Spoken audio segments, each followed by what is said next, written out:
इस वीडियो में मैं 87 को 63 से गुणा करूंगा।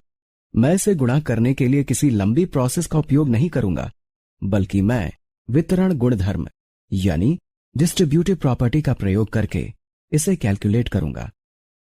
तो चलिए मैं इसे एक बार फिर से लिख देता हूं। ये हो गया 87 और 63 को मैं इस तरह कोष्ठक में 60 जमा 3 लिखूंगा। अब हम इसे हल करेंगे। 87 गुणा 60 जमा 3 को मैं और किस प्रकार से लिख सकता हूं? मैं इसे 87 गुणा 60 जमा 87 गुणा 3 के बराबर भी लिख सकता हूं।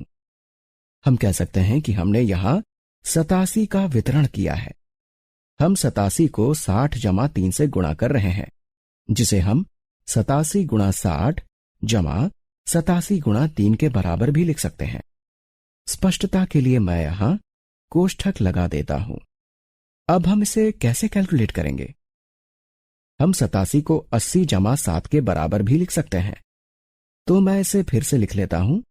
मैं 60 और 87 के स्थान को आपस में बदल देता हूं। तो इसे हम लिख सकते हैं 60 गुणा 80 जमा 7 जमा 3 गुणा 80 जमा 7। तो मैंने इसे इस प्रकार लिख लिया है। अब आप देख सकते हैं यहां हमारे पास 87 गुणा 60 या 60 गुणा 87 है, जिसे हमने 60 गुणा 80 जमा 7 के बराबर लिखा है।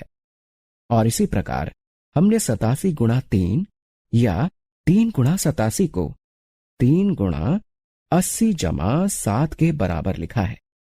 अब हम यहां फिर से वितरण गुणधर्म का उपयोग कर सकते हैं। तो इस 60 गुणा 80 जमा 7 को हम लिख सकते हैं 60 गुणा 80 जमा 60 गुणा 7 जमा 3 गुणा 80 जमा 3 गुणा 7। तो आप देख सकते हैं कि हमने इन संख्याओं को इस तरह से लिखा है, जिसमें कि 8 80 को दर्शा रहा है, 7 को दर्शा रहा है, 6 60 को दर्शा रहा है, क्योंकि ये दहाई के स्थान पर है। इसी प्रकार 8 भी दहाई के स्थान पर है और 3 इकाई के स्थान पर है। और हमने इन संख्याओं का गुणन किया है। हमने किया 80 गुणा 60, 80 गुणा 3, 7 गुणा 60 और 7 गुणा 3। अब हम इन सबको हल करके जमा कर देंगे, जिससे हमें हमारा गुणनफल मिल जाएगा। चलिए आगे बढ़ते हैं।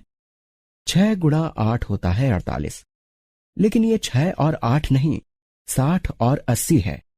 तो ये हो जाएगा 4800, क्योंकि यहां हमारे पास 2 शून्य है। 60 गुणा 7 होता है 420, क्योंकि 6 गुणा 7 होता है 42, और इसे 10 से भी गुणा करेंगे क्योंकि ये 60 है।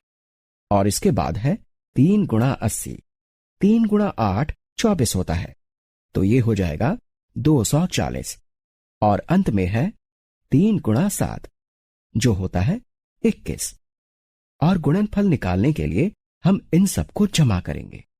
आप सोच रहे होंगे कि आप इसे दूसरे तरीके से इससे जल्दी कर सकते थे, लेकिन मैं यहां आपको यह बताना चाहता हूं कि किस तरह हम वितरण गुणधर्म यानी डिस्ट्रीब्यूटिव प्रॉपर्टी का प्रयोग करके 2 संख्याओं को गुणा कर सकते हैं।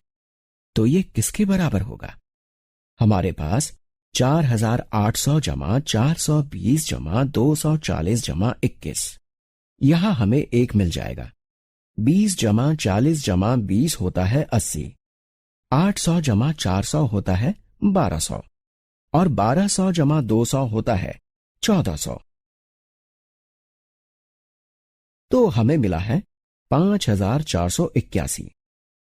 इसे यहां नीचे लिख लेते हैं। अब आप सोच रहे होंगे कि बार बार वितरण गुणधर्म का प्रयोग करके इसे हल करना मुश्किल है। तो आप इसे सरल तरीके से भी कर सकते हैं। आप इसे एक ग्रिड के माध्यम से समझ सकते हैं। हमें 87 को 63 से गुणा करना है, तो आप इसे इस तरह से 80 जमा 7 गुणा 60 जमा 3 के रूप में इस प्रकार लिख सकते हैं। और फिर आप इसका एक ग्रिड बना सकते हैं। क्योंकि यहां आपके पास दोनों संख्याओं में 2-2 अंक हैं। तो ये 2x2 का ग्रिड बनेगा, यानी कि इस ग्रिड में 2 पंक्तियां और 2 स्तंभ होंगे। और अब आपको बस इसे कैलकुलेट करना है। 60 गुणा 80 किसके बराबर होता है? ये हो जाएगा 4800। 60 गुणा 7 क्या होता है? ये हो जाएगा 420। अब नीचे चलते हैं। 3 गुणा 80 क्या होता है? ये होता है 240। मैं इसे समान रंग से लिख देता हूं। और अब अंत में 3 गुणा 7 क्या होता है? 21। अब आप इन सबको जमा करेंगे तो मिलेगा 5481। मैं चाहता हूं अब आप यही गुणन मतलब 87 गुणा 63 को उस परंपरागत तरीके से कीजिए जो आपने सीखा था।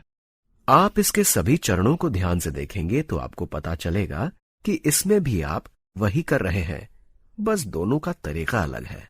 इस वीडियो से मैं आपको यह समझाना चाहता था कि जब भी आप गुणन करते हैं तो हर कदम पर किस प्रकार गुणन की प्रक्रिया काम करती है और किस प्रकार संख्याएं एक दूसरे से संबंधित होती हैं।